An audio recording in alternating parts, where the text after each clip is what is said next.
दोस्तों नमस्कार। गौरव ज्ञानधारा में आप सभी का बहुत बहुत स्वागत है। और आज की क्लास हमारी औसत की तीसरी क्लास है, जो इस सप्ताह की पहली क्लास होने वाली है।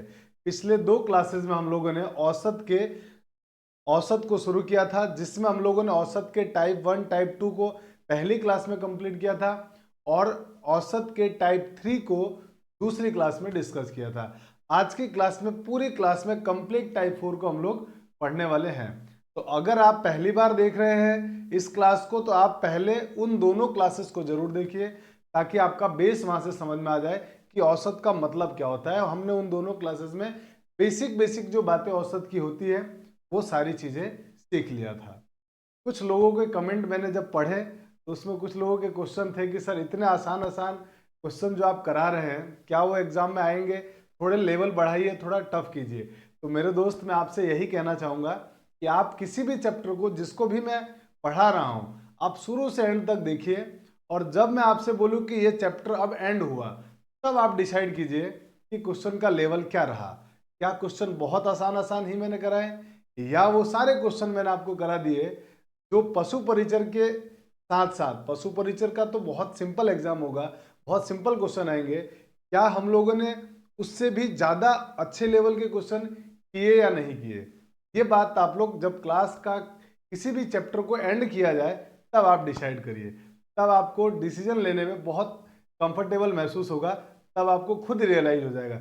स्टार्टिंग में तो मुझे, मेरे दोस्त, आपको बेसिक बताना ही पड़ेगा, बेसिक बेसिक बातें सिखानी ही पड़ेगी कि औसत क्या होता है, क्यों होता है, कैसे ही औसत हम लोग निकालते हैं। वो सारी चीजें मुझे छोटे छोटे आसान आसान एग्जाम्पल को देते हुए चलना पड़ेगा। और आपको ये भी बता दूं कि जो हमने दो क्लासेस में पढ़ा है, उनमें से कई क्वेश्चंस ऐसे हैं, सिर्फ स्टार्टिंग के एक या दो क्वेश्चन को छोड़ दिया जाए तो बाकी सारे क्वेश्चंस किसी न किसी एग्जाम में आए हुए हैं। चाहे वो एसएससी का एग्जाम हो, चाहे वो रेलवे का एग्जाम हो, चाहे वो किसी स्टेट बोर्ड का एग्जाम हो, किसी न किसी बोर्ड, किसी न किसी एग्जाम्स के आए हुए क्वेश्चन है वो। मैंने मेरी मर्जी से वो क्वेश्चन नहीं बनाए हैं। मतलब इतना लेवल कम करके भी, या जो आपको इतना आसान क्वेश्चन लग रहा है, उनके भी क्वेश्चन एग्जाम में पूछे जाते हैं और पूछे जाएंगे। तो इसीलिए आप जब पूरा चैप्टर एंड हो जाए तब आप डिसाइड करना कि वाकई इस चैप्टर का क्या लेवल था। ठीक है, तो चलिए अब शुरू करते हैं आज की क्लास टाइप 4 को। दोस्तों टाइप 4 में हम लोग, टाइप 4 के अंदर हम लोग है ना, प्रॉपर्टी को जानने वाले हैं कि जो औसत होता है ना, उसके गुणधर्म क्या क्या होते हैं। तो आइए औसत के गुणधर्म को समझने से पहले हम कुछ एक एग्जाम्पल लेते हैं और उस एग्जाम्पल से औसत के गुणधर्म को समझने की कोशिश करते हैं। जैसे मान लीजिए मैं एक एग्जाम्पल ले रहा हूं कि मुझे किसी ने कहा कि आप संख्याओं, मान लीजिए मेरे पास किसी ने कहा कि संख्याएं दे रखी है आपके पास, एक, एक से थोड़ा बढ़ा दे, 2, 3, 4, 7, 9, ऐसी कोई मुझे संख्या दी गई और कहा गया कि इन संख्याओं का औसत बताओ क्या होगा। इन संख्याओं का औसत, मुझे प्रॉपर्टी समझाने के लिए एग्जांपल लेना पड़ रहा है ताकि मुझे बता सको कि प्रॉपर्टी होती, ये क्यों आ रही है प्रॉपर्टी। तो मैंने कुछ एग्जांपल लिया और मैंने कहा आप इसका औसत निकालिए। तो आप कहेंगे जी इसका औसत निकालना बेहद आसान है। आप क्या करेंगे कि सर इन सबको जोड़ दीजिए और इनकी संख्या से भाग दे देते हैं। सबको जब आप जोड़ोगे तो जोड़ने पर क्या होगा, 9 और 7 16, 16 और 4 20, 20 और 3 23, 23 और 2 25। तो औसत हमारे दोस्त हो जाएगा यहाँ से 25 बटा इनकी संख्या कितनी है, तो आप कहेंगे 1 2 3 4 5, 5 से भाग दे दीजिए, जो हमने पहली क्लास में पढ़ लिया था। इनका औसत आ गया 5, या हमारे पास इन संख्याओं का औसत आ चुका है। अब आप एक काम करिए, अब मान लीजिए मैंने कहा, अब मैंने आपसे ये कहा कि यदि प्रत्येक संख्या में, यदि प्रत्येक संख्या में, मैंने कहा 3 जोड़ दिया जाए, 3 जोड़ दिया जाए तो नया औसत क्या होगा। नया औसत आपसे पूछा जा रहा है। अगर प्रत्येक संख्या में 3 जोड़ दे तो नया औसत क्या होगा। तो मेरे दोस्त, आप जरा इस बात को अनुच्छेद से समझने की कोशिश करेंगे तो आप कहेंगे जी औसत जो इसका आएगा ना, एवी माने एवरेज, वो आएगा सर, आप सब में 3 3 जोड़ना चाह रहे हैं। बिल्कुल, मैं सब में 3 3 जोड़ना चाह रहा हूँ। तो कुछ समझदार लोग कहेंगे कि सर एक काम करिए, इन सबको जोड़ लीजिए। तो इन सबका योग तो आया था आपका 25, ये आ गया 25। अब आप चाह रहे हैं सब में 3-3 जोड़ना, तो हर किसी को 3-3 अगर देंगे तो मान लीजिए 5 लोग यहाँ बैठे हुए हैं, 1 2 3 4 5, सबको 3-3 देंगे तो आप टोटल कितना खर्चा करेंगे? तो आप कहेंगे जी 15 का खर्चा होगा। एक 5 लोग हैं, एक एक जने को मैं 3-3 अगर देता जाऊं तो कितने टोटल नंबर दे दूंगा? आप कहेंगे 15। तो अगर मैं इसमें 15 जोड़ दूं, आपको नहीं लग रहा है कि सर हाँ सारा टोटल आ गया? 3 जोड़ने के बाद जो संख्याओं का टोटल आएगा वही आएगा। अब आप कहेंगे जी इनमें 5 से भाग दो, क्योंकि औसत निकालना है मुझे। तो 5 से जैसे भाग दूंगा तो 5 का भाग 25 में भी जाएगा और 15 में भी जाएगा। तो जब आप 5 का 25 में भाग देंगे तो 5 का 25 में भाग 5 बार, बीच में प्लस है। 5 का 15 में भाग आप कहेंगे जी 3 बार। तो आंसर कितना आएगा? 8 आएगा। आपने देखा इसमें हुआ क्या? इसमें हुआ ये है कि अगर किसी संख्याओं का औसत कुछ दिया हुआ है, मान लीजिए 5 आया, और अगर प्रत्येक संख्या में 3 जोड़ा जा रहा है तो नया औसत क्या हो रहा है? नया औसत में भी 3 जुड़ रहा है। देखिए आप लास्ट में जो फाइनल आंसर आया उसमें क्या हुआ? औसत में भी 3 जुड़ गया। माने जो चीज हम लोगों ने हर संख्या में जो चेंज किया, हर संख्या को अगर हमने 3 से गुणा किया तो औसत में भी 3 से, हर संख्या में 3 को जोड़ा तो औसत में भी 3 बढ़ गया। इसी प्रकार से अगर मैं आपसे कहूं कि आप अब प्रत्येक संख्या में 3 घटा दो, प्रत्येक संख्या में 3 घटा दो, तो जो नया औसत होगा वो क्या होगा? तो आप कहेंगे जी सबका टोटल करेंगे तो 25 तो आएगा। और अब आप क्या कर रहे हो? ये 5 लोगों में से सब में से 3-3 कम कर रहे हो, आप सब में से 3-3 घटा रहे हो।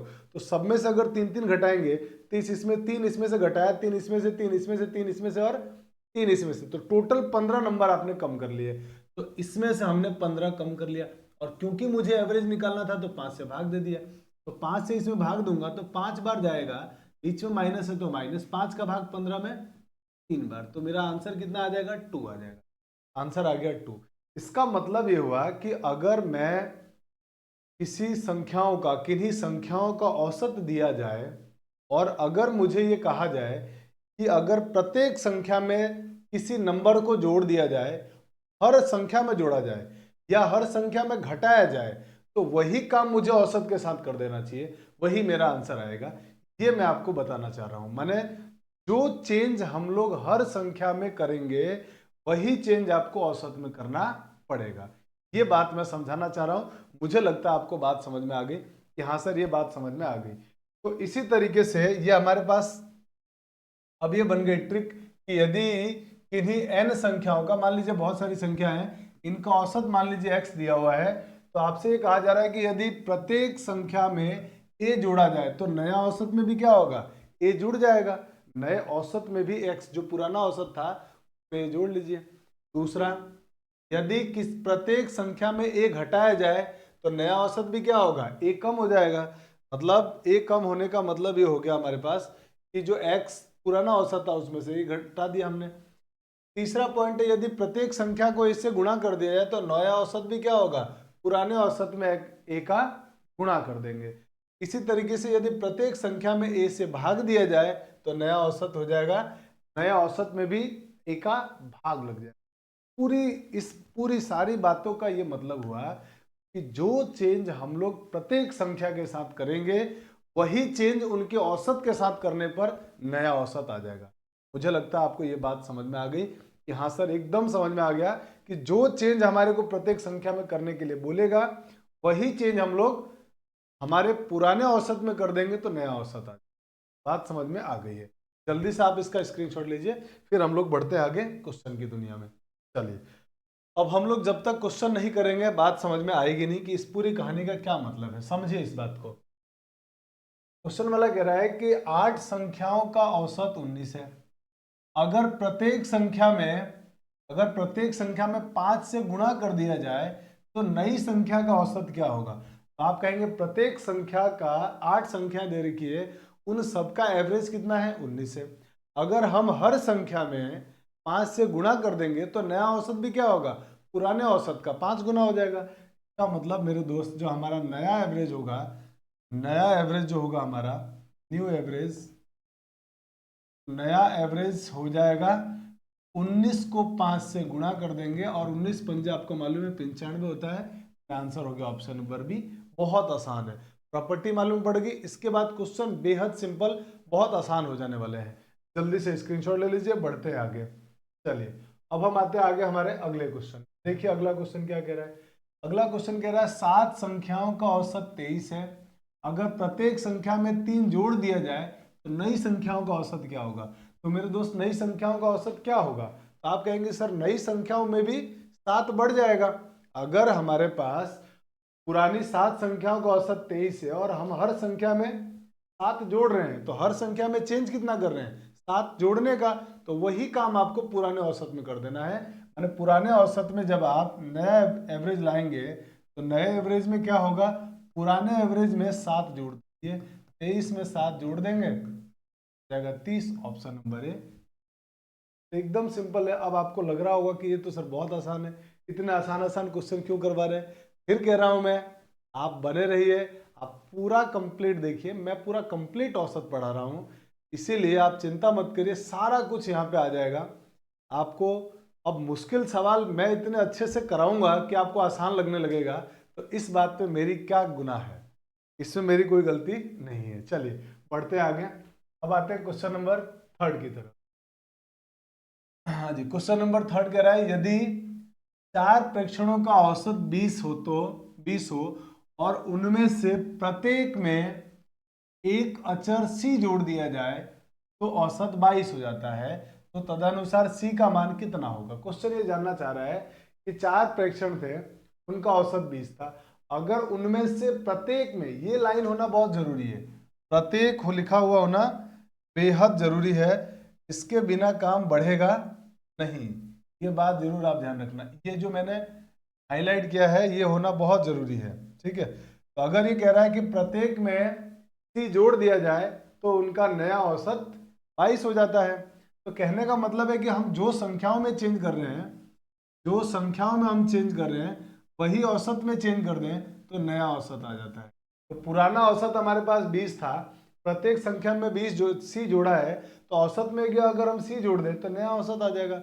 अब क्वेश्चन वाला मांग क्या रहा आपसे, c की वैल्यू। तो मेरे दोस्त बताओ यहाँ से c की वैल्यू क्या होगी। तो आप कहेंगे 20 उधर जाके माइनस का, या आप सोचोगे 20 में क्या जोड़ोगे कि 22 आ जाए, तो आप कहेंगे जी 2, तो c का मान कितना आ गया, 2 आ गया।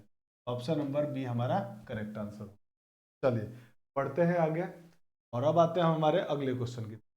अगला क्वेश्चन आपके सामने ये रहा धमाकेदार। देखिए 23 संख्याओं का औसत 81 है। यदि प्रत्येक संख्या को 5 से विभाजित किया जाए और प्रत्येक संख्या में 2.5 जोड़ दिया जाए तो नया औसत क्या होगा। नया औसत क्या होगा ये आपसे पूछा गया, न्यू एवरेज क्या होगा। तो मेरे दोस्त नया औसत क्या होगा उसको जरा समझते हैं। नया औसत, पुराना औसत कितना था 81, कितनी संख्याओं का था 23 संख्याओं। अब कह रहा प्रत्येक संख्या को 5 से विभाजित किया जाता है, तो इसका मतलब आपको पुराने औसत में भी 5 से भाग दे देना चाहिए। तो पुराने औसत में हमने 5 का भाग दे दिया, क्या आ गया। अब आगे और क्या काम कर रहा है वो, आगे और ये कह रहा है कि प्रत्येक संख्या में अगर 2.5 जोड़ दिया जाए तो नया औसत क्या होगा। अब हर संख्या में 2.5 जोड़ना भी है, तो वही काम, जो काम हम लोग प्रत्येक संख्या में कर रहे हैं वही काम हम लोग औसत में करेंगे। तो पहले इसने भाग दिया था तो हमने भी भाग दे दिया, अब ये जोड़ने के लिए कह रहा है तो अब हम भी जोड़ लेते हैं। तो हमने 2.5 को जोड़ दिया, बस इससे जो भी हमारा आंसर आएगा वही हमारा नया औसत होगा। अब देखिए इसको कैसे करेंगे। अब भाग दो, 5 का 81 में भाग देना है, तो 5 का 8 में गया, 5 एकम 5, बचेगा कितना 3, 3 और 1 मिलके 31, 31 में 5 का भाग 6 बार, 6 पंजे 30, और अब बचा शेषफल 1। अब भाग नहीं जा रहा है तो पॉइंट लगाया, तो पॉइंट लगाया तो 10 हो गया, 10 में 5 का भाग 2 बार, तो 16.2 प्लस 2.5, जब दोनों को जोड़ोगे आप तो ये बन जाएगा 18.7। यही हमारे इस क्वेश्चन का आंसर होगा 18.7। और 18.7 किस ऑप्शन में दिया हुआ है, आप कहेंगे ऑप्शन नंबर सी में, यही हमारे का आंसर हो गया 18.7। चलिए बढ़ते हैं आगे क्वेश्चन नंबर 5 की तरफ। क्वेश्चन नंबर 5 को देखिए, अब ये क्या कह रहा है इसको बड़े ध्यान से समझिए। तो आप कहेंगे जी 10 के पहले 10 गुणजों का औसत, 10 के पहले जितने भी गुणज है अब 10 के पहले गुणज का मतलब क्या क्या हुआ, 10, 20, 30, 40, 50, 60 से लेके 100 तक। 10 से लेके 100 तक जितने भी गुणज आएंगे ना, उनकी बात कर रहा है। 10 के पहले 10 गुणजों का औसत 55 है। यदि हर संख्या को, अब देखिए हर संख्या या प्रत्येक संख्या आ गई, हर संख्या या प्रत्येक संख्या एक ही बात है, इनका एक ही बात है। तो इसका मतलब इसने बोला है अगर प्रत्येक संख्या को 2 से विभाजित करके 3 से गुणा कर दिया जाए तो नया औसत क्या है। तो मेरे दोस्त इस पूरी लाइन को पढ़ने पर हमको ये बात तो समझ में आ गई, ये बात तो एकदम अच्छे से समझ में आ गई कि इस लाइन का कोई मतलब नहीं है, 10 के पहले गुणजों का कोई मतलब नहीं है, इसका कोई लेना देना क्वेश्चन में नहीं है। इसने बोला कि किसी भी कुछ संख्याएं हैं उनका औसत 55 है, ऐसा हम मान सकते हैं। यदि हर संख्या को 2 से विभाजित किया जाए, 3 से गुणा किया जाए तो नया औसत क्या है। तो पुराना औसत दिया हुआ है, जो जो काम हमको हर संख्या के साथ करने के लिए बोला गया है वही सारा काम हम लोग औसत के साथ कर देंगे, नया औसत आ जाएगा। तो ये हमारे लिए किसी काम का नहीं था। चलिए बढ़ते हैं हम लोग आगे, और अब जरा हम ये जानने की कोशिश करते हैं कि हमारा नया औसत क्या होगा। मेरे दोस्त जो हमारा नया औसत होगा, नया औसत हो जाएगा यहाँ से, पुराना औसत था 55। अब क्वेश्चन वाले ने बोला है कि यदि हर संख्या को 2 से विभाजित किया जाए तो नया औसत को भी 2 से भाग दे दो, और 3 से गुणा किया जाए तो इसको भी, जो भी आया उसको किससे गुणा कर दो आप, 3 से। तो नया औसत क्या होगा, इससे जो भी आंसर आएगा वो हमारा नया औसत होगा। तब आप कहेंगे कि सर इसका भाग दे देते हैं। भाग देने से पहले गुणा कर लो, तो 3 का 5 से गुणा, 5 तिया 15 हासिल 1, 5 तिया 15 और 1 हासिल 16, और ये 2 से भाग दो, इसमें 2 से भाग देंगे तो 2 8 है 16, 5 में भाग जाएगा 2 दूनी 4, बचा कितना 1, 1 और पॉइंट से 1 जीरो लिया तो 10 हो गया, 10 में 2 का भाग 5 बार। हमारा यही आंसर हो गया 82.5, 82.5 हमारा आंसर हो गया। ऑप्शन नंबर ए हमारा एकदम करेक्ट आंसर आ गया, 82.5। तो मुझे लगता है कि इस तरह के जो सवाल आएंगे ना, कि नया औसत आपसे पूछा जाएगा और प्रत्येक संख्या में कुछ भी चेंज करने के लिए आपसे कहा जाएगा, तो आप सीधे वो औसत में बदल दीजिए, आपका आंसर आ जाएगा। तो मुझे लगता है कि इस तरह का जब आपसे क्वेश्चन पूछा जाएगा एग्जाम में, बहुत आसानी से आप ओरली बिना कुछ लिखे पढ़े भी आप जवाब दे पाएंगे, और मैंने आपको ये बात समझा दिया। अब हम जरा कुछ आगे नई चीजों को सीखने की कोशिश करते हैं। आप जरा इसके स्क्रीनशॉट ले लीजिए। चलिए बढ़ते हैं दोस्तों, हम लोग अब थोड़ा सा अलग दुनिया में, क्रमागत या क्रमिक संख्याएं, इसका क्या मतलब होता है जरा समझते हैं। तो मेरे दोस्त पहले मैं समझाता हूं आपको क्रमागत का मतलब क्या होता है। क्रमागत या क्रमिक, क्रमागत या क्रमिक संख्याओं का मतलब होता है, क्रमागत या क्रमिक संख्याएं, अगर हमारे को ये बोला जाए कि क्रमागत या क्रमिक संख्याएं, तो इसका मतलब होता है लगातार आने वाली संख्याएं, लगातार आने वाली संख्याएं। कैसे सर, एग्जाम्पल से बताओ, ये ऐसे समझ में नहीं आया हमको। तो एग्जाम्पल के लिए मान लेते हैं हमारे पास जो लगातार आने वाली संख्या है, मान लीजिए मैंने लिखा 1 2 3 4 5 6 7 8, इसी तरीके से आगे भी चलते गए। तो ये हमारे पास कैसी संख्या आ गई, लगातार आने वाली संख्या हो गई। और ये जो लगातार आने वाली संख्या है इसी को बोलते हैं क्रमागत संख्याएं, और इंग्लिश में इसको बोलते हैं कॉन्जिक्यूटिव नंबर, कॉन्जिक्यूटिव नंबर बोलते हैं इंग्लिश में, ठीक है। अब क्रमागत संख्याओं के बाद कुछ, अब इसमें एग्जांपल, पहली बात तो ये समझ में आ गई। अब दूसरे एग्जांपल की तरफ चलते हैं। मान लीजिए आपसे कोई बोले दोस्त मुझे बताओ आप क्रमागत सम संख्याओं का क्या मतलब है, क्रमागत सम संख्याएं। तो आपको मालूम है सम संख्याएं क्या होती है, आप कहेंगे जी सम संख्या वे संख्या होती है जिसका इकाई अंक 2 से पूरी तरह से विभाजित हो जाए, या वे संख्या जिनका इकाई अंक 2 से कटने वाली कोई संख्या हो, उसको बोलते हैं सम संख्या। तो कैसी आएगी क्रमागत सम संख्या, तो क्रमागत सम संख्या का एग्जांपल ले लेते हैं हम लोग। क्रमागत संख्या सम संख्या का एग्जांपल है लगातार आने वाली सम संख्या, जैसे 2 4 6 8 10 12 14 डॉट डॉट डॉट डॉट। तो ये इस तरह की जो भी संख्याएं होंगी वो सारी क्या कहलाएगी, क्रमागत सम संख्या कहलाएगी। आप देख पा रहे हैं हर क्रमागत सम संख्या में अंतर 2-2 का चल रहा है। जैसे जैसे इधर बढ़ रहे हैं 2-2 बढ़ता जा रहा है, पीछे आ रहे हैं 2-2 कम होता जा रहा है। काम की बात है, इसको जरूर नोट डाउन रखिएगा कि सम संख्या अगर क्रमागत बोली गई है ना, तो किसी भी सम संख्या के जस्ट बाद वाली जो सम संख्या होगी वो उससे 2 ज्यादा होगी, उसके आगे वाली 2 ज्यादा, उसके आगे वाली 2 ज्यादा, और पीछे वाली 2-2 कम होती जाएगी। सेम चीज सम संख्या में भी होगी और यही सेम चीज विषम संख्या में भी होगी। कैसे? जैसे समझो, अगर मान लो आपसे कहा जाए तीसरा पॉइंट कि क्रमागत विषम संख्याएं बताओ भाई। विषम संख्या, क्रमागत विषम संख्याएं कैसी हो सकती है? एग्जांपल देते हैं, जैसे मान लीजिए 1, 3, 5, 7, 9, 11, ऐसी जो संख्या होगी सारी क्या होगी? क्रमागत विषम संख्या। अब मुझे बताइए, जो क्रमागत विषम संख्या ही है, क्या सब 2-2 नहीं जुड़ रही है?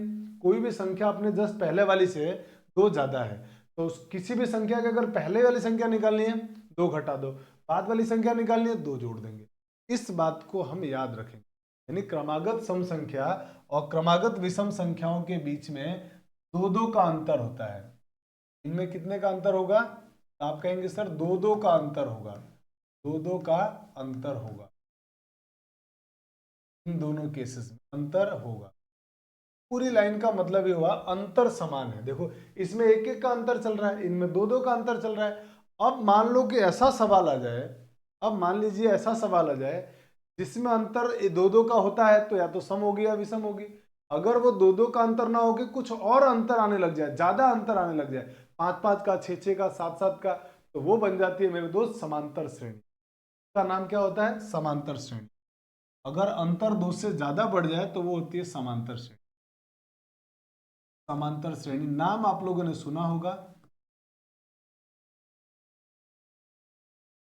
अब आप कहेंगे सर समांतर श्रेणी ये नहीं है क्या? बिल्कुल है, ये भी समांतर श्रेणी ही है, ये भी समांतर श्रेणी ही है।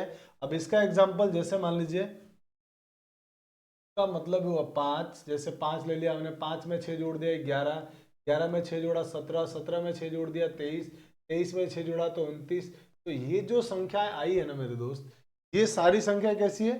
समांतर श्रेणी में। ये भी समांतर श्रेणी में ही है, बट इनका अंतर 2-2 का था, तो जिसमें संख्याएं सम थी उसको सम बोल दिया, जिसमें संख्याएं विषम आ रही थी उनमें विषम बोल दिया है। बस और कुछ भी नहीं किया है। मैंने पूरी कहानी का, इस पूरी कहानी का अगर सार निकाला जाए कि सर इस पूरी बातों का जो आपने समझाया इसका कंक्लूजन क्या है, तो इसका कंक्लूजन ये है कि क्रमागत या क्रमिक संख्या जब भी आपसे क्वेश्चन में बोला जाएगा, इसका मतलब हर संख्या के बीच में अंतर समान रहने वाला है। हर संख्या के बीच में अंतर समान होगा, चाहे वो क्रमागत सम संख्या बोले, क्रमागत विषम संख्या बोले, या क्रमागत और कोई संख्या बोले जिनमें अंतर दे दे वो, तो इसका मतलब अंतर आपके पास बराबर रहने वाला है। ये बात यहां तक समझ में आ गई। अब कुछ लोगों के मन में डाउट आया कि सर ये क्यों पढ़ा रहे हैं आप, क्रमागत सम क्रमागत विषम का क्या मतलब है, हम यहाँ पे औसत में इन चीजों का क्यों जिक्र कर रहे हैं? अब इसका जिक्र इसलिए कर रहे हैं, अगली स्लाइड में आपको समझाता हूं, आप जल्दी से इसका स्क्रीनशॉट ले लीजिए। चलिए अब मैं आपको अगली स्लाइड में आपको ये बताता हूं कि हम ये एक्चुअल में पढ़ भी क्यों रहे हैं, है ना, ये क्रमागत सम और विषम क्यों पढ़ रहे हैं। जैसे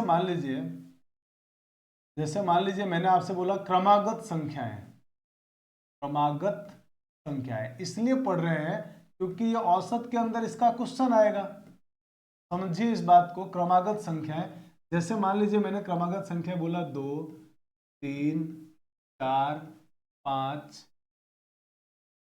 7, ठीक है, चलो ये ले लिया मैंने। मैंने आपसे कहा कि इनका औसत बताओ क्या होगा, है ना, औसत क्या होगा ये मैंने आपसे पूछा है। चलिए ये तो हो गया हमारे पास पहली बात। अब दूसरी बात की तरफ बोलते हैं। मान लीजिए आपसे मैंने बोला कि आप क्रमागत सम संख्याएं हैं। अब कुछ सम संख्याएं कौन कौन सी होगी वो पता नहीं है, कुछ भी हम लोग एग्जाम्पल के लिए मान लेते हैं। मान लीजिए हमारे पास क्रमागत सम संख्या हो गई 2, 4, 6, 8, 10, इस तरीके से हमने कुछ सम संख्या ली क्रमागत, और इसमें देखिए इनका औसत क्या होगा ये आपसे पूछा गया। चलिए सही बात है सर यहां तक। अब ये होगा क्या, चर्चा करेंगे, पहले एग्जांपल लिख लेते हैं। तीसरा, मान लीजिए आपसे किसी ने कहा क्रमागत विषम संख्याएं, क्रमागत विषम संख्या, समझते हैं इस बात को भी। क्रमागत विषम संख्या दी हुई है, तो मान लिया विषम संख्या आ गई 1, 3, 5, 7, 9 और 11, ये हमारे पास मान लीजिए विषम संख्या आ गई। इसी तरीके से हम कुछ लोग कुछ अर्थमेटिक वाले भी ले लेते हैं एग्जाम्पल, एपी के, समांतर श्रेणी के। समांतर श्रेणी के कुछ एग्जाम्पल लेते हैं, जैसे मान लीजिए मैंने ले लिया 5, 5 और 6 11, 6 जोड़ते जा रहे हैं अपन 11, 11 और 6 17, 17 और 6 23, मान लीजिए मैंने लिया ये, और मैंने कहा आप इसका औसत बताओ। तो मैंने आपको 4 एग्जाम्पल आपके सामने लिखे, इनके औसत के बारे में जरा सोचते। बेसिक पढ़ा रहा हूँ, ये एकदम बेसिक बातें हैं कि ताकि आपको जब भी ऐसी लैंग्वेज मिले ना, क्रमागत या लगातार या क्रमिक, तो आप उन औसत के क्वेश्चन को चुटकियों में सॉल्व कर लेंगे अगर आपको ये बेसिक पता है तो। और अभी हम क्वेश्चन भी करेंगे तो आपको खुद ही लगेगा कि हाँ सर, बेसिक सीखने के बाद ये क्वेश्चन कितने हलवा क्वेश्चन है ना, एकदम आपको फील आ जाएगा। देखिए इसको बहुत ध्यान से समझिएगा, बहुत आराम से कॉन्सेप्ट को समझते हैं हम लोग। चलिए अब हम पहले एकदम बेसिक बात को समझेंगे कि सर ये बताइए, क्रमागत संख्या लिखी हुई है, इनका आप औसत पूछ रहे हैं, तो मुझे तो इस औसत संख्याओं का औसत निकालने का तरीका ये है कि ये मालूम है, इन सबको जोड़ के इनकी संख्या से भाग दे देते हैं। बिल्कुल वही काम हम करेंगे यहाँ पे। देखिए 2 और 3 5, 5 और 4 9, 9 और 5, 9 और 5 कितने हो जाएंगे भाई, 9 और 5 हो जाएंगे 14, 14 और 7 हो जाएंगे 21, और 21 में आप क्या करेंगे, आप कहेंगे जी 21 में 5 से भाग दे दीजिए, 5 संख्या है ना, अब 5 से भाग दे दीजिए, 21 में 5 से भाग देंगे तो औसत आ जाएगा। गलत किया क्या अपन ने, ऐड वेड, देखो एक बार जोड़ना देख लेते हैं। 7 और 5 12, 12 और 4 16, 16 और 3 19 और 2 21, सही है। अब आप इसमें भाग दीजिए 21 में 5 का भाग, तो आप जब 21 में 5 का भाग देंगे तो आप कहेंगे 5 चौके 20, बचा कितना, शेषफल 1। अब 1 में भाग नहीं जाएगा तो पॉइंट लगाएंगे, पॉइंट लगाया तो 1 पॉइंट लगने की वजह से कितना हो जाएगा 10, और 10 में 5 का भाग जाएगा 2 बार, माने 4.2 आ जाएगा, 4.2 आ जाएगा। यहाँ तक बात समझ में आ गई, हाँ सर यहाँ तक कोई दिक्कत नहीं है, यहाँ तक हमने आराम से औसत निकाल दिया है, कोई प्रॉब्लम नहीं है। अब बढ़ते हैं आगे, जरा गड़बड़ किया यार, क्रमागत संख्या में एग्जाम्पल गलत ले लिया मैंने, यहाँ पे एक्चुअल में 6 होना चाहिए था, तभी मैं कहूँ औसत गलत क्यों आ रहा है ये, कि यहाँ पर मैंने थोड़ा सा गलत एग्जाम्पल ले लिया था, तो मिटा देते हैं, यहाँ पर 6 होगा क्योंकि क्रमागत संख्या तो लगातार होगी ना। चलिए अब हम इसका सही औसत क्या होगा, 6 और 5 11, 11 और 4 15, 15 और 5 20, तो 20/5, 20/5 का मतलब औसत आ जाएगा मेरे दोस्त यहाँ पे 4 आ जाएगा, ये औसत आ गया इसका 4, यहाँ तक कोई प्रॉब्लम नहीं है।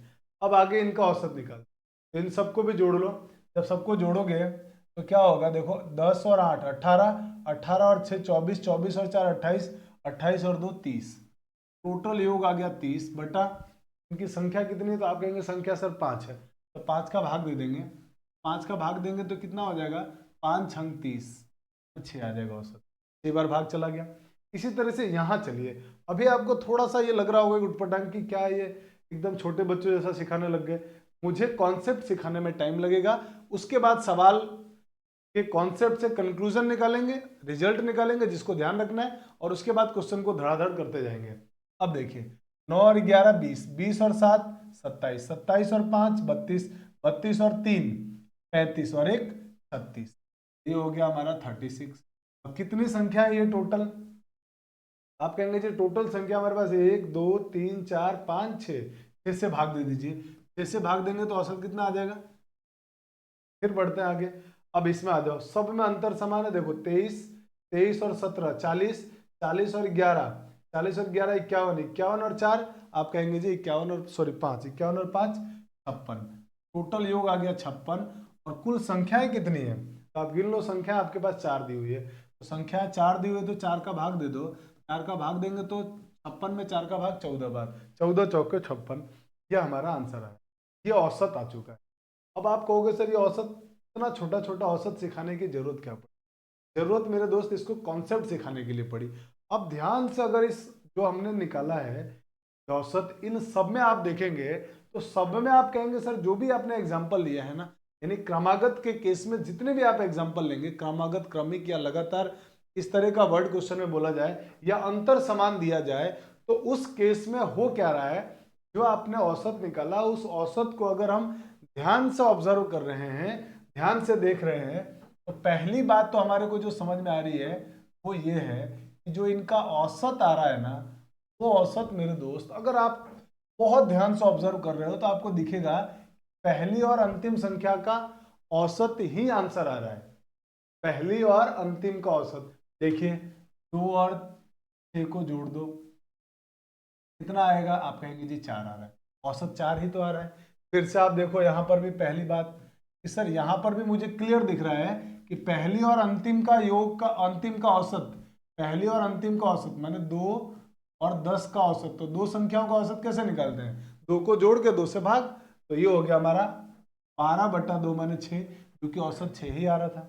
दूसरी बात आप देखेंगे तो आप कहेंगे सर यहाँ भी वही काम हो रहा है, यहाँ भी अगर देख रहे हैं आप तो इनका भी जो औसत आ रहा है ना, वो इनका भी औसत यही आ रहा है, औसत बराबर 1+11/2, का मतलब 6 ही आ रहा है। यहाँ अगर देखें तो यहाँ भी आप कहेंगे कि औसत सर फर्स्ट और लास्ट के योग के बराबर आ रहा है, यानी 5+23/2, तो 5 और 23 28/2 14 आ रहा है। ये सर बात तो समझ में आ गई कि मतलब जब संख्याएं लगातार दी गई हो या संख्याओं के बीच में अंतर अगर बराबर बराबर का है, अगर अंतर बराबर बराबर का है, तो मेरे दोस्त उन संख्याओं का औसत होता है फर्स्ट संख्या और लास्ट संख्या का औसत। या आप ये बोल सकते हो कि उन संख्याओं का औसत होगा प्रथम संख्या प्लस द्वितीय संख्या बटा 2।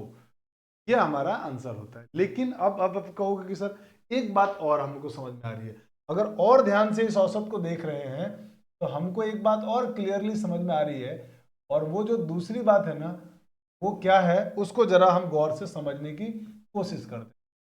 तो आप अगर दूसरी बात ध्यान से देखो तो इन संख्याओं के बीच में अंतर समान है, इन संख्याओं के बीच में अंतर समान है। अगर इन संख्याओं के बीच में अंतर समान है तो मेरे दोस्त आपको यहाँ से दूसरी बात एक और समझ में आ रही होगी कि सर जो औसत आ रहा है ना, वो बीच वाली संख्या आ रही है। औसत देखिए बीच वाली संख्या आ रही है। कैसे सर, कैसे? देखो 1 2 3 4 5 संख्या थी, तो 5 संख्याओं में बीच की संख्या कौन सी होगी? 2 इधर छोड़ दिया, 2 इधर छोड़ दिया, तो बीच में संख्या कौन सी आ रही है? 4। तो औसत क्या आ गया? मध्य संख्या आ गई, मिडिल नंबर आया, मिडिल नंबर हमारा औसत हो गया, इसका मतलब औसत आ गया 4।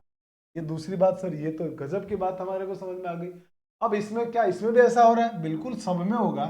जब संख्याओं का अंतर समान होगा तो मेरे दोस्त औसत होगा मध्य की संख्या, बीच की संख्या। अब बीच की संख्या इसमें 1 2 3 4 5 है, तो बीच में कौन नंबर आएगा? सिर्फ एक बीच का नंबर आएगा, जो 2 इधर छूट गया, 2 इधर छूट गया, माने कितना है? 6। औसत 6, देखिए औसत 6 आ रहा है। आप यहाँ भी चाहे तो देख लीजिए, आप देखेंगे कि सर यहाँ औसत, अब यहाँ औसत क्या आ रहा है? तो आप कहोगे सर यहाँ औसत में 1 2 3 4 5 6 संख्या है। अगर 6 संख्या है तो बीच में कितनी संख्या होगी? 2 होगी। मध्य में संख्या कौन सी होगी? 2 संख्या होगी। ये दोनों मध्य में होगी ना, आप देखो ना, 2 इधर चला गया, 2 इधर चला गया, तो मध्य में संख्या कितनी आ गई? 5 और 7। तो आप 5 और 7 का औसत निकाल दो, क्योंकि मध्य संख्या का औसत ही हमारा आंसर होगा। तो 5 और 7 का औसत निकाल दो। तो 5 और 7 का जब आप औसत निकालेंगे, औसत निकालने के लिए दोनों को जोड़ के भाग, 7 और 5 12, 12/2 कितना आएगा? 6। देखिए औसत 6 है ना। कमाल हो रहा है, सब कमाल हो रहा है एकदम।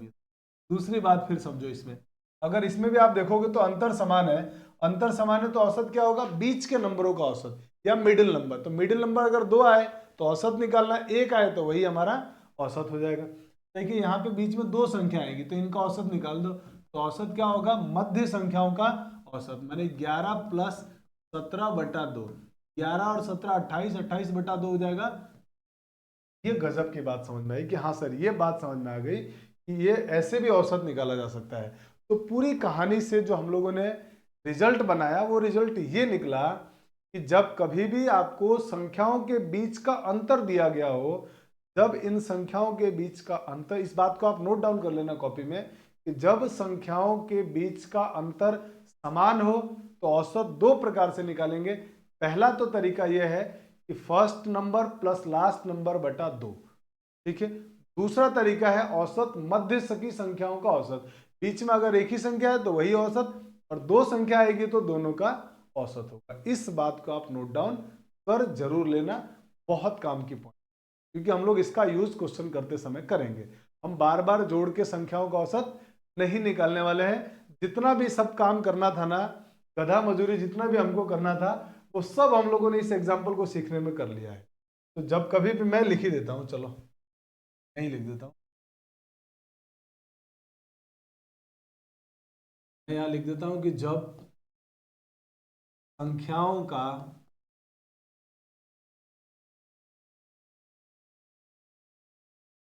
अंतर समान हो, समान होने का मतलब वो क्रमागत भी इसमें आ गया, समान हो तब औसत दो प्रकार से निकालेंगे हम लोग। पहला तरीका क्या है औसत का, तो आप कहेंगे जी पहला तरीका है first number plus last number, प्रथम संख्या प्लस अंतिम संख्या बटा दो, ये होगा। दूसरा तरीका क्या है, दूसरा तरीका होगा औसत बराबर होगा मध्य की संख्याओं का औसत, मध्य की संख्याओं का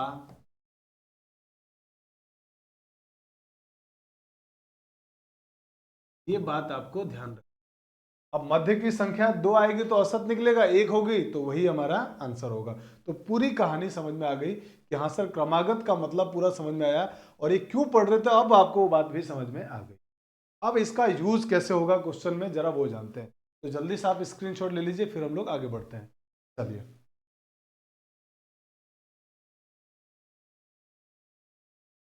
अब हम आते हैं हमारे क्वेश्चन की दुनिया में।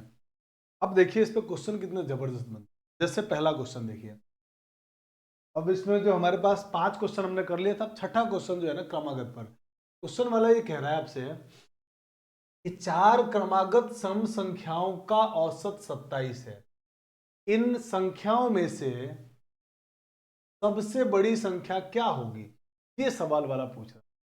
4 क्रमागत सम संख्याएं हैं, 4 क्रमागत, अब आपको ये पता नहीं है वो जो 4 क्रमागत संख्या वो क्या है, 2 4 6 8 नहीं है, कुछ भी हो सकती है, लगातार आने वाली कोई भी सम संख्या हो सकती है, लगातार आने वाले मेरे दोस्त कोई भी सम संख्या हो सकती है, मुझे नहीं मालूम कि वो कौन सी संख्या, कोई भी हो सकती है, ठीक है। क्वेश्चन वाले ने बोला है कि 4 क्रमागत सम संख्याओं का औसत 27, जैसे मान लीजिए 1 2 3 4, ये मेरे पास संख्या है और इन सब का औसत दिया है मेरे दोस्त 27, इन सबका औसत दिया हुआ है 27।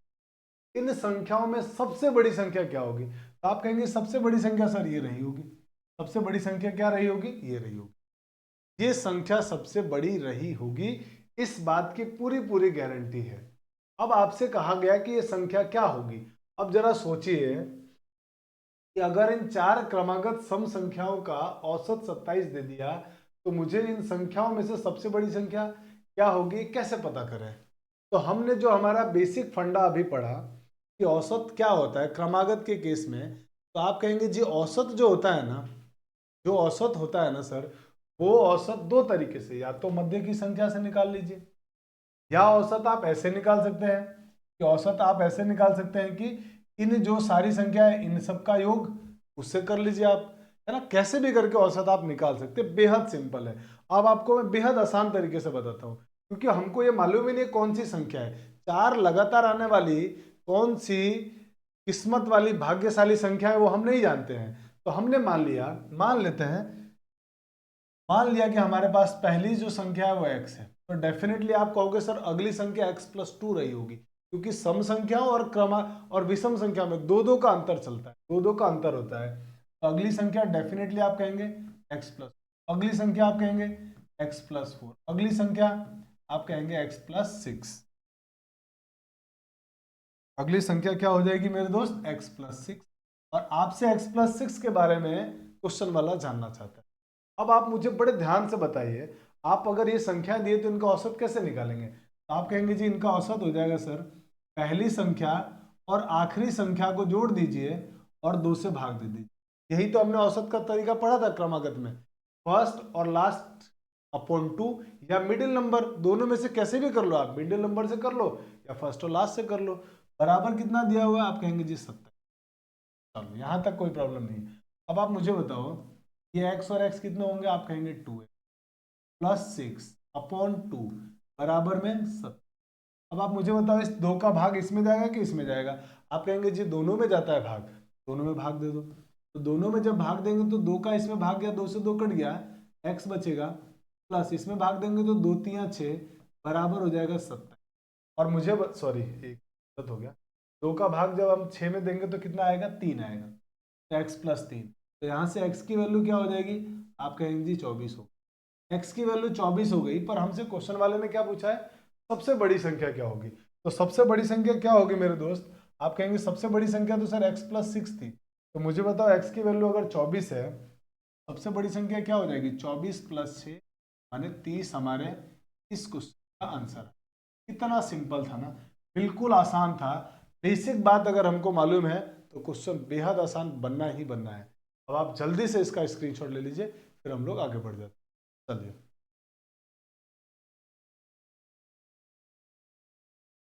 अब बढ़ते हैं हम लोग आगे क्वेश्चन नंबर 6 के बाद अगले बेहद ही प्यारे क्वेश्चन की तरफ। बहुत खूबसूरत सा क्वेश्चन आपके सामने ये रहा। 9 लगातार माने वो क्रमागत की बात हो गई, ठीक है। आने वाली विषम संख्याओं का औसत 53 है। 9 लगातार आने वाली विषम संख्याओं का औसत 53 दिया हुआ है, ठीक बात है। चलिए सर ये बात तो समझ में आ गई। उनमें सबसे छोटी विषम संख्या क्या होगी, सबसे छोटी अब की बार पूछा गया है। चलो करते हैं क्वेश्चन। देखिए मुझे बताइए 9 लगातार आने वाली विषम संख्या कौन सी है, कोई नहीं जानता। तो मान लेते हैं 9 आने वाली लगातार विषम संख्या 1 2 3 4 5 6 7 8 9 ये है हमारे पास। और इन सबका औसत कितना दिया हुआ है, 53 दिया। इन सबका औसत क्या दिया हुआ है दोस्त, 53 दिया है। और अभी हमने हमारा फंडा क्या पढ़ा था कि जब कभी भी लगातार आने वाली संख्या दी जाए तो उन संख्याओं का औसत हम दो तरीके से निकालते हैं, या तो फर्स्ट नंबर और लास्ट नंबर को जोड़ के 2 से भाग दे देते हैं, वो औसत देता है, या मिडिल नंबर हमारा औसत होता है। तो मुझे बताओ अगर 9 संख्या दी हुई है तो इनका जो मध्य की संख्या होगी वो यही होगी ना, मध्य की संख्या ये होगी कि नहीं होगी, आप कहेंगे जी बिल्कुल यही होगी। 4 इधर छूट जाए, 4 इधर छोड़ दिया हमने, तो बीच की संख्या कौन सी बन गई ये, और बीच की संख्या ही औसत होती है, ये बात भी हमने पढ़ा था। इसका मतलब ये जो संख्या है ना आपकी वो 53 है। हाँ सर ये भी समझ में आ गया, ये संख्या आपकी 53 है, क्योंकि औसत बीच वाली संख्या होती है, तो वो आ गया 53। अब आप मुझे बताइए जरा ध्यान से समझ के इस बात को कि अगर ये 53 है और आपसे सबसे छोटी संख्या पूछा जा रहा है, तो सबसे छोटी संख्या इधर होगी कि इधर होगी, तो आप कहेंगे सर सबसे छोटी संख्या इधर ये रही होगी, है ना, आपसे ये पूछा गया है। तो मुझे बताओ सम संख्याएं और विषम संख्या में 2-2 का अंतर होता है। अगर आगे की संख्या बोलेगा तो 2-2 जोड़ते जाएंगे, पीछे की संख्या बोलेगा तो 2-2 घटाते जाएंगे। तो अगर मैं 53 में से 2 घटा दूं तो 49, 49 में से 2 घटा दूं तो 47, और 47 में से 2 घटा दूं तो 45, और 45 में से 2 घटाऊंगा मेरे दोस्त आ जाएगा 43। यानी ये जो संख्या रही होगी वो कितनी रही होगी, तो 43 रही होगी। कुछ गड़बड़ है, 53 से 2 कम किया 51, 51 से 2 कम किया 49, 50 से 2 कम किया 47, बिल्कुल गलत है, यहाँ पे गड़बड़ हो गई भाई। माइनस वाइनस करने में अपन गड़बड़ कर देते हैं कैलकुलेशन में। तो 53 से 2 कम किया 49, सब में से 2 कम करता गया 49, 49 से 2 कम किया तो कितना हो गया, आप कहेंगे जी 47, 47 मैं लिख देता हूँ 49, 2 कम किया तो 47,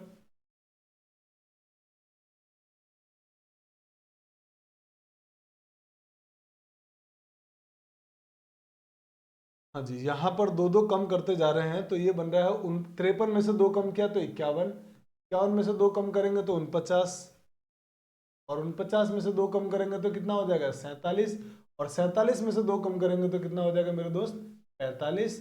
और यही इस क्वेश्चन का आंसर, यही हमारे इस क्वेश्चन का आंसर।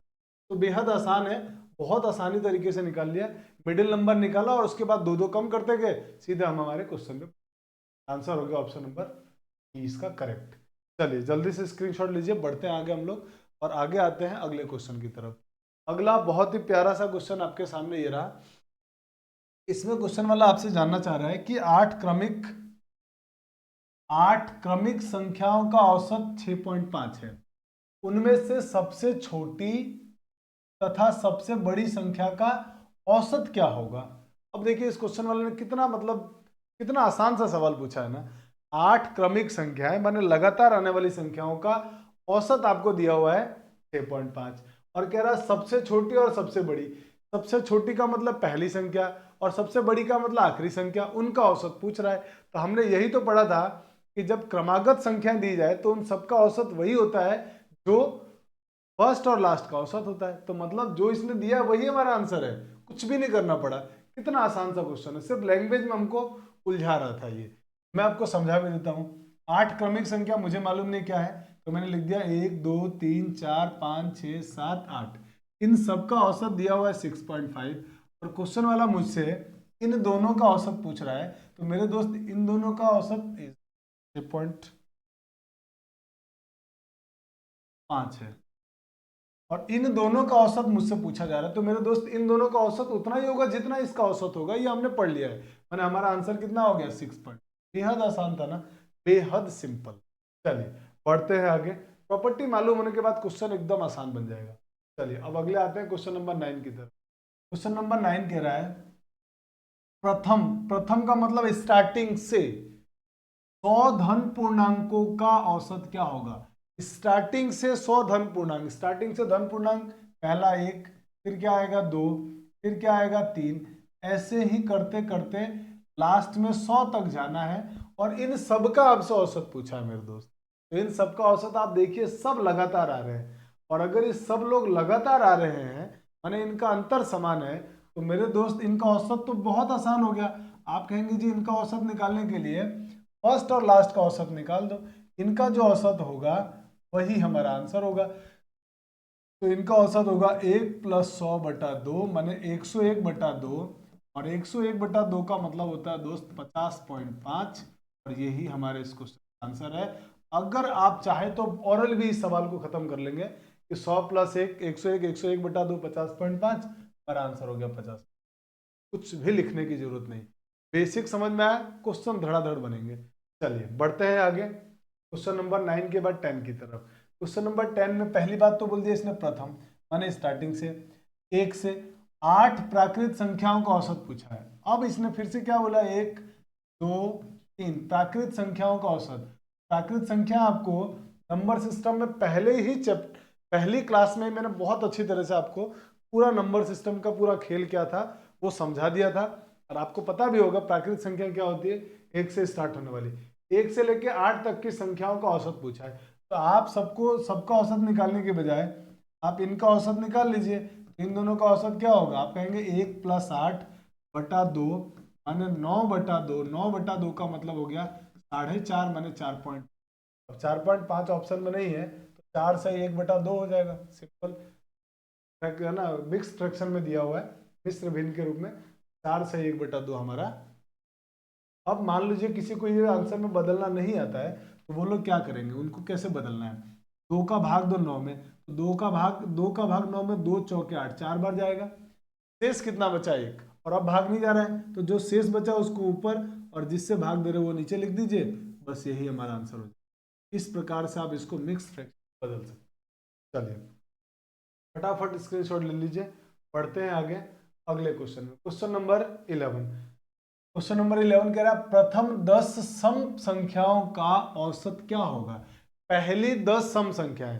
अब प्रथम 10 सम संख्याओं का मतलब हुआ पहले से स्टार्टिंग करना आपको। तो पहली सम संख्या कौन सी होती है मेरे दोस्त, 2। अगली कौन सी होगी, 4। इसके बाद क्या होगा तो आप कहेंगे 6। ऐसे ही 10 सम संख्याओं तक जाएंगे तो 10वीं सम संख्या तो 20 होगी ना। आप कहेंगे जी हाँ 10वीं सम संख्या 20 होगी, क्योंकि दो दो के गैप में जा रहे हैं हम, दो दो के गैप में जा रहे हैं। तो 10वीं तक जाने में मुझे 20वीं संख्या तक पहुंचना पड़ेगा। तो कितने आ गए टोटल हमारे पास 20। और अब इनका एवरेज पूछा, औसत पूछा है, तो इन दोनों का औसत निकाल लेते हैं क्योंकि अंतर समान है।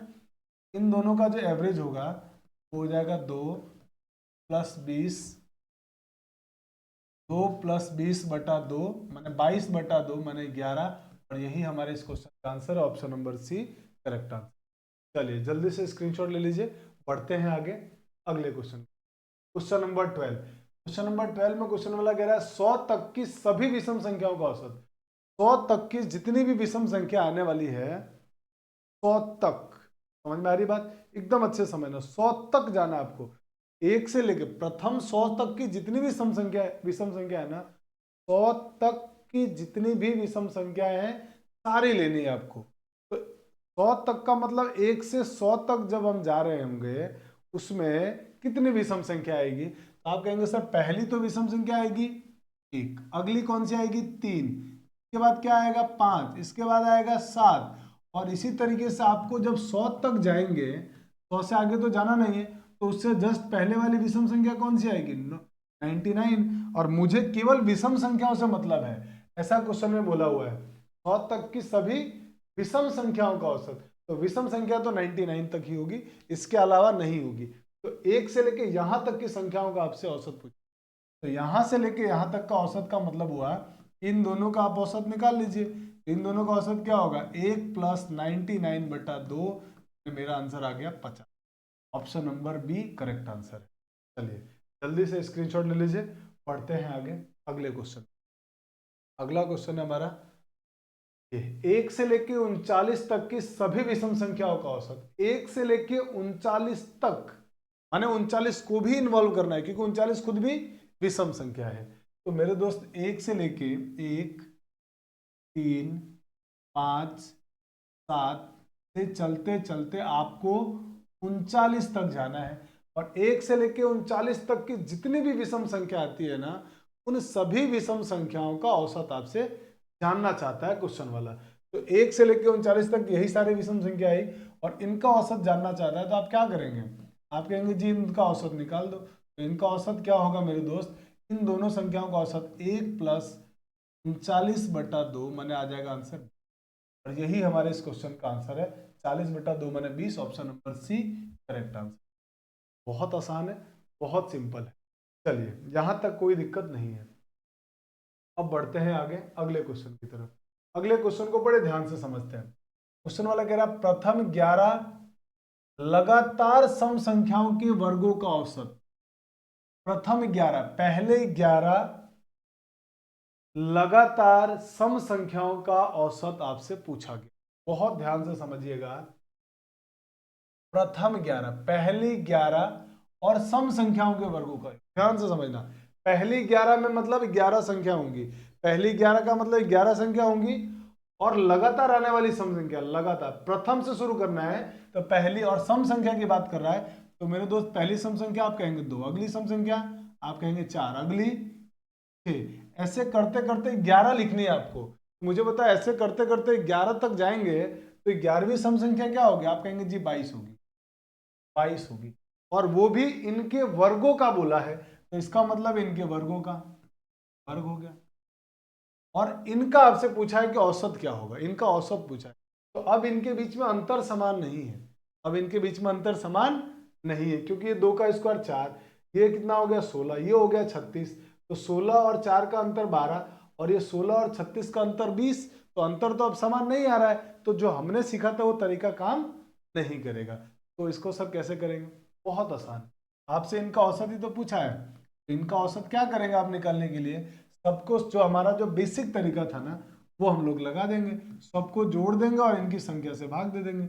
सबको जोड़ लीजिए और इनकी संख्या से भाग दे दीजिए। सबको जोड़ दिया और इनकी संख्या से जब आप भाग देंगे तो मुझे जरा बताओ यहाँ तक की संख्या कितनी होगी टोटल? तो पहले क्वेश्चन में बोला हुआ 11 संख्या है, तो 11 से भाग दे दीजिए, यही हमारा औसत होगा। अब आप कहेंगे सर इतनी बड़ी कैलकुलेशन हम करेंगे कैसे? तो मेरे दोस्त मैंने आपको एक बार बताया था कि ये सारे नंबर में से क्या करो, आप एक काम करो, जरा आप ध्यान से देखो, ये बात हम लोगों ने पहले पढ़ चुके हैं। हम लोग पहले हम लोगों ने नंबर सिस्टम पढ़ा था कि सब में 2 के 2 कॉमन आ रहा है, तो जब आप बाहर कॉमन लेंगे तो 2 का स्क्वायर कॉमन आ जाएगा, अंदर यहाँ बचेगा 1 का स्क्वायर, यहाँ बचेगा 2 का स्क्वायर, क्योंकि मैंने 2 कॉमन लिया है, तो यहाँ 2 × 3 तो 2 का स्क्वायर तो बाहर आ गया, 3 का स्क्वायर बच गया। और ऐसे ही करते करते मेरे दोस्त हम लोग जब ये आखिरी आदमी तक पहुंचे तो हम 22 को क्या लिख सकते हैं? आप कहेंगे 22 को 2 × 11 और इसका स्क्वायर था, तो इसको भी हम चाहे तो 2 का स्क्वायर × 11 का स्क्वायर लिख सकते हैं, और 2 का स्क्वायर कॉमन ले लिया तो बचा क्या वहां पे? आप कहेंगे जी 11 का स्क्वायर। और बटे में, अब आगे चलते हैं, 2 का स्क्वायर हो गया 4। और मैंने आपको मेरे दोस्त एक फॉर्मूला बताया होगा, n प्राकृत संख्याओं के वर्गों का योग, n प्राकृत संख्याओं के वर्गों के योग का एक फॉर्मूला बताया था कि n स्क्वायर तक का योग होता है n plus 1 2n plus 1 upon 6।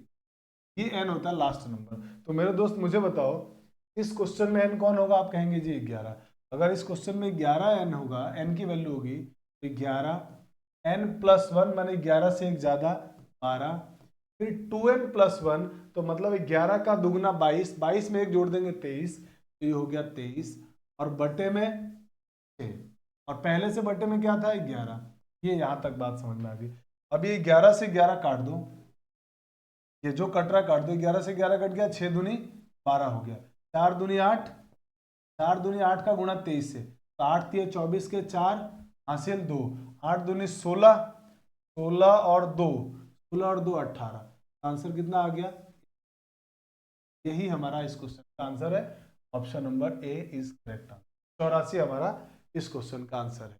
तो बेहद सिंपल है। अगर इस टाइप के भी क्वेश्चन एग्जाम में आएंगे तो आपसे बहुत आसानी से बनने वाला है, इस बात की पूरी गारंटी है कि हाँ सर अब ऐसे क्वेश्चन को हम आराम से बना लेंगे। जल्दी से आप पहले स्क्रीनशॉट ले लीजिए। तो चलिए, अब आपको कंफर्टेबल हो चुके होंगे कि हाँ सर इस टाइप का जब क्वेश्चन आएगा तो बहुत निश्चिंत से, बहुत धड़ाधड़ हम लोग इन क्वेश्चन को भी एग्जाम में बना लेंगे, बिल्कुल बिना पेन पेपर के। इन्हीं सवालों को बार बार आप प्रैक्टिस करिए। प्रैक्टिस जब तक आप नहीं करेंगे आप कंफर्टेबल नहीं हो पाएंगे, क्योंकि एग्जाम में किसी भी चैप्टर से सवाल आ जाएगा, और किसी भी चैप्टर से सवाल आएगा तो उसको एग्जाम में सेकंडों में करने के लिए आपकी प्रैक्टिस बहुत अच्छी होनी चाहिए, बहुत जरूरी है। इन्हीं क्वेश्चन को बार बार, माने 5 बार तो कम से कम आप रिवीजन करिए, 5 बार तो प्रैक्टिस करिए, फिर देखिए आपको कितना मजा आता है मैथ्स पढ़ने। तो दोस्तों आज की क्लास में हम लोग इतना ही पढ़ने वाले हैं। आप ज़्यादा से ज़्यादा आप देख रहे हैं कि हम और हमारी पूरी टीम आप लोगों के लिए लगातार कितनी शिद्दत के साथ कॉन्स्टेंटली जो टाइम टेबल बनाया गया है उस टाइम टेबल को फॉलो करते हुए लगातार आपको एकदम जो पेड कोर्स है ना उनसे भी बेस्ट क्वालिटी के आपको लेक्चर्स, कंटेंट, सारी चीज़ें प्रोवाइड करा रहे हैं। तो आपसे यही तो गुजारिश है कि उन सभी बच्चों तक ये कंटेंट पहुंचाए जिनको पता नहीं है, सबको पहुंचाए, ताकि सबका साथ, सबका विकास, सबका भला और सबका सिलेक्शन हो पाए। इसी उम्मीद और आशा के साथ आज की क्लास को एंड करते हैं।